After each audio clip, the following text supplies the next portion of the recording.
Good morning, all. My name is Juliana Rego, and I serve as an Environmental and Climate Advisor. So the objective of this session is to ensure that you understand how to integrate climate and environment into the monitoring and evaluation systems. And we're hoping to achieve that by providing a refresher or a review of BHA climate and environment compliance requirements, as well as reviewing the importance of mainstreaming climate and environment into the M&E plans. While this session does not include sort of any interactive exercises or polls, I would like to invite everyone to sort of continuously consider the following questions throughout the presentation. The first question is to consider sort of what are some of the most challenging environment and climate issues affecting the resilience food security activity. And then as well, sort of what are the upcoming opportunities to better integrate climate and environment information within the project's monitoring and evaluation system, Julia. So why is mainstreaming climate and environment into monitoring and evaluation plans important? So at an overarching level, we know that the ongoing global climate crisis, as well as environmental degradation, pose severe risk to the outcomes of all USAID supported activities, as well as threatens sort of the development process, which has been supported for over 60 years. And yet these climate and environment risks can be planned and mitigated through sort of the advantageous collaborations of monitoring and evaluation staff and environment and climate experts, as well as through the inclusion of climate-focused indicators that help understand how risks impact the results. So with that in mind, let us sort of begin by reviewing the climate and environmental requirements. Right. So we would be remiss not to discuss the new climate strategy that was published just a few months ago in April of this year, which builds upon the prior strategy but takes a more holistic approach to the climate crisis. So this new climate strategy is guided by the overarching goal of advancing through this quote-unquote equitable and ambitious actions to confront the climate crisis. So these actions and targets include adaptation to enable improved climate resilience, mitigations to reduce or sequester carbon dioxide emissions. We mobilize both sort of the public and private finance for climate, as well as systemic change across all of the sectors. And so in particular, this systemic change will be achieved through the combination of inclusive development, with equity serving as very much a central component to the climate strategy. And so, climate change affects everyone, both the environment and people. So there is a need for indicators that capture sort of the more sustainable and equitable actions of environmental compliance, in particular in the context of diverse communities, and bringing to the forefront sort of this engagement or amplification of local marginalized and underrepresented groups as the actions change, really. So as part of, again, this systemic change under the climate strategy, and which is still very much in the early phases of implementation, as we can all imagine, it is important to note that there is a lot coming down the pipeline regarding monitoring and evaluation. And more specifically, we believe this presents sort of a unique opportunity for this Haiti project, as I believe it'll be one of the first resilience food security activities implemented under this, again, quote unquote, ambitious plan. So one of the critical issues that USAID has focused on is climate equity initiative. So the climate strategy's strategic objectives, and again, that was targeted direct action, and that systemic change are supported by this special objective to do our part.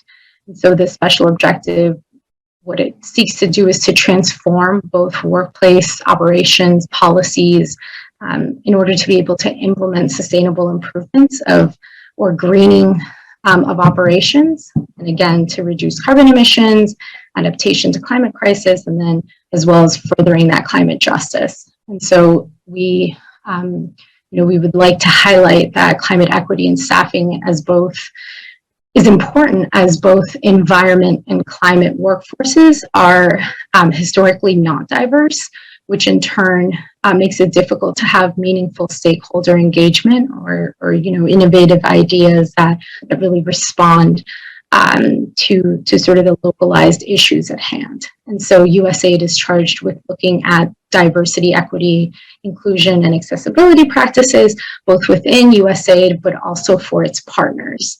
All right, so getting into more of the environmental operation procedures. So USAID systemically addresses environmental risk in its efforts to support self-reliance and to safeguard people and natural resources or the environment via the processes that are set forth in the environmental impact assessment. So this EIA is used as a tool to examine the existing environmental conditions of USAID actions and identifies the potential action or impacts of those actions on the community and on the environment. And so this environmental impact assessment falls under USAID's environmental procedures, 22 CFR 216. It's also known as Reg 216, and this provides further policy guidance for the systemic examination and mitigation of environmental impacts. Further in the slides, I will describe more specifically how Reg 216 plays out in terms of compliance documentation for the project.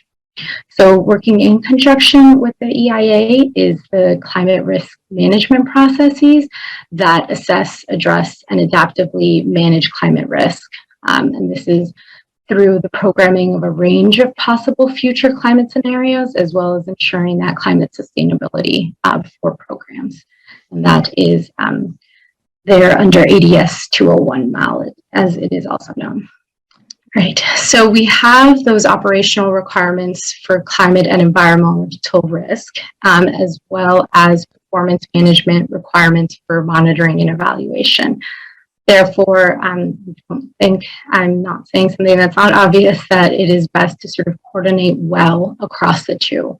So the resilience food security activities are all very complex programs, Haiti included, and so the climate and environmental aspects of it are going to serve as critical components. As such, really assessing and planning for risk are the pivotal steps, but rationalizing those safeguards within monitoring and evaluation systems are really what will drive being able to ensure that climate and environment objectives are met. Okay, so we'll start with sort of the step on assessing. There are environmental compliance documents that are fundamental to all projects, which establish the climate and environment safeguarding of said projects. And so we begin with the request for applications initial environmental examination, or the RFA-IEE, which is a preliminary review of sort of those reasonable, foreseeable effects on the environment, and that sets forth for the stage for both environment and climate conditions. In addition to this, and they work together, USAID BHA has developed a climate risk profile for Haiti, which really lays out the climate risk for the subnational areas for where the request for applications was pertaining to. And so again, these are the foundational documents that will serve the risks moving forward. And so in turn then, that RFA-IEE is a necessary tool for partners to subsequently use field knowledge that is gained during the refine and implementation period to develop what is known as the activity level initial environmental examination with accompanying climate risk management screening, as well as the environmental mitigation and monitoring plan, which are all again tailored to the project's specific needs. Something that's not highlighted within this slide, but perhaps worth briefly mentioning, is that there are additional or supplemental analyses over the life of an activity, which could include things such as pesticide evaluation reports and safer use action plans, scoping statement and environmental assessments, and water quality assessments. And really just wanted to highlight that additional supplemental analyses exist. However, it is really the activity level IEE that is sort of driving the climate and environmental safeguarding of a project. It's also good to sort of call further attention that the implementation and any and all of these documents that I just mentioned is only as good as the staffing for the environment and monitoring component, and I'll go through that further in the presentation. Next case, so the Environmental Mitigation Monitoring Plan, or the EMMP. So in terms of planning on how to reduce those previously identified risks that are within the activity level IEE, the EMMP is sort of how we address that. That's the form that it takes. And so the EMMP ensures that there are appropriate mitigation measures as well as monitoring indicators for project or activity design. And so the EMMP is highly specific to a particular activity and not just for the kind of entirety of the project itself. So the EMMP is how we translate the IEE conditions into that specific implementable actions, and it's ultimately how we plan on managing the risks that were originally identified. So we are sort of encroaching on the planning as well as solution building sort of action step here. So apart from the mitigation measures and monitoring indicators, the EMMP also establishes sort of monitoring and reporting frequencies and identifies responsible parties for carrying out the mitigation and monitoring.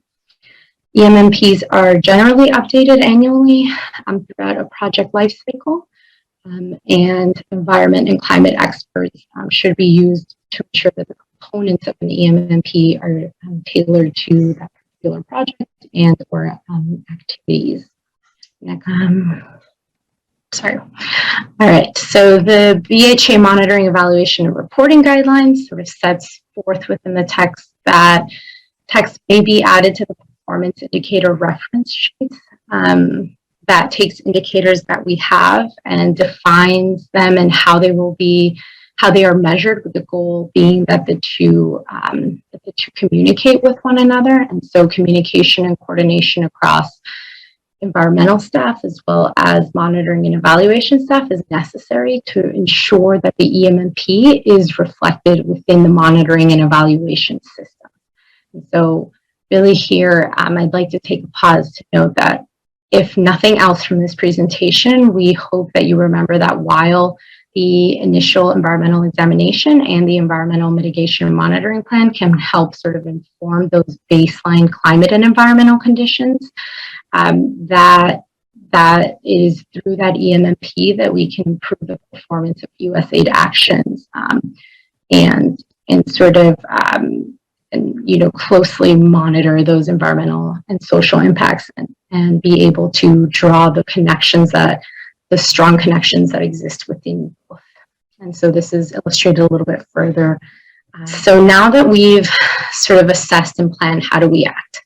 So by raising awareness via implementation that there are indicators influenced by and addressing climate and environment mitigation measures that again are incorporated in both the IEE and the EMMP will be critical. And so additionally, it will take the form of reporting on climate and environmental risks in the annual reports, as well as other reports that I'll expand upon further. It is important to note that when mentioning the annual report, that there is a 9-point checklist within that annual report that helps guide monitoring and evaluation staff on reflecting key environmental and climate risks and opportunities in performance monitoring, basically for how to report on those risks in the annual report to ensure they're sort of effectively presented in the narrative. And so we always like to call to the fact that checklist does exist and is readily available.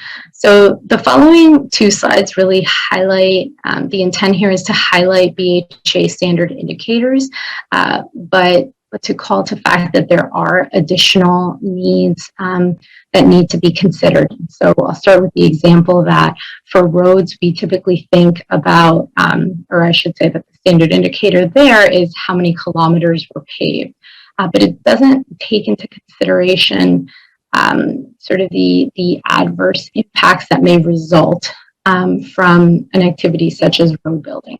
And so obviously, while the intention is not to increase vulnerability in our programs, and we would never intend sort of anything to happen, or I should say anything bad to happen, environment, climate, and social impacts can result from activities that reduce sort of the success in our work. And so we want to make sure that we are monitoring those impacts. And so as you can see from the examples provided, things to consider as roads being the example is deforestation, altered water quality, trafficking in persons that might happen from the improvement of roads, interruptions to pastoralist routes. And again, these are just meant to be illustrative. And so roads, I believe, was sort of an easy example to see the adverse impacts to environment, climate, and social, but even something like climate adaptations can have unintended consequences. So one thing to highlight here would be practices that could lead to maladaptation, which essentially occurs when programs, again, unintendedly increase rather than reduce vulnerabilities to climate change, and they lock populations into really unsustainable pathways. And again, this is all unintentional, but can certainly occur. And the body of the literature is pointing that, several interventions can lead to these consequences. And so programs are sort of maladaptive when they don't account for local, social, or socio-political context, as well as environmental conditions. And a few impacts to consider and avoid that can be conceivably expected when working on climate adaptation strategies is sort of these issues with land grabs or forced displacements, water insecurities due to over extractions of water sources, as well as just general impacts to the well-being or livelihoods, particularly amongst marginalized populations. And so we ask that you sort of consider the following two questions. Is the first being, how can you better connect those performance indicators with monitoring and mitigation? And how can we avoid adverse impacts through that better connection of performance indicators? So now that we've set the stage, let's continue with the main objective of the session, which was really the sort of the mainstream of climate and environment into monitoring and evaluation. And so we will present this to you via sort of a stepwise or prescriptive approach. So step one may seem rather intuitive. However, it is important to emphasize that the hiring of qualified climate and environment full-time staff to support the needs of your project is necessary. The experiences of USAID and in particular BHA is that dedicated environment staffing ensures that critical support of climate and environmental safeguarding. There are a few sort of recommended high-level points within this slide of having a dedicated specialist with over 3 years of experience and someone who reports to the chief of party so that that regular briefing to senior management is met. Step two is that monitoring and evaluation staff understand the role of the initial environmental examination and its conditions and sort of everything that is contained within it. And so this is really the point to be made here is that we want to avoid sort of the siloing of staff members and this really backed with that IEE knowledge and with, or I should say backed with the knowledge and with that environment and compliance specialist, there should be sort of that open and constant dialogue and coordination between the staff in order to ensure that the objectives are met. So along with hiring this dedicated staff, it is important to allocate sufficient budget in order to ensure that the required climate risk management and environmental compliance needs are met. Please do note that the required budget varies from project to project. And again, the activities listed here are meant to be illustrative and not exhaustive. For instance, partners may also wish to consider environment and climate trainings for additional staff beyond those that are sort of directly implicated on a day-to-day basis, as well as the development of innovative monitoring tools. We have seen a recent surge in our resilience food security activities partner, developing in conjunction with other partners, sort of innovative ways to conduct their environmental monitoring and sort of the tools, via like web-based tools, et cetera. So there is a space there to provide some new and interesting work. Next. This slide is really meant to highlight some strategies that partners can use to mainstream climate and environment into the M&E plans and systems. So again, kind of thinking back to the previous questions, sort of consider any upcoming opportunities such as field visits and related assessments to better integrate climate and environment information within those M&E systems, or perhaps it can be done through the preparation of project evaluations, even such as those annual reports. And the list of examples here really isn't meant to do one or the other. I think ideally it would be a more holistic approach, and perhaps these climate and environment considerations happen, throughout all of the ways that they can be integrated. So again, in the field monitoring tools, in those visits, in the midterm technical reviews, et cetera. So to summarize a few key points, environment and climate staff should work to assess and plan for those risks that were identified in the activity level initial environmental examination, noting that the environmental mitigation and monitoring plan is the critical step or action plan in being able to implement that IEE. The mitigation measures identified in the EMMP must be implemented, and finally, environmental staff in coordination with M&E staff should coordinate and find ways on how to integrate those EMMP findings into the overall M&E systems and reporting. Okay, so on a monitoring and reporting basis, we also wanted to sort of take this time as a reminder of a few key timelines as it relates to environmental compliance as sort of part of the broader M&E report. So again, highlighting that checklist within Annex F of the annual report, which the annual report's being due in the fall, followed by the pipeline resource estimate proposal, or the PREP, which requires the submission of an environmental status report as part of the monitoring and evaluation plan. This environmental status report, again, it's an annual submission, sort of identifies any environmental issues in particular that might have cost implications.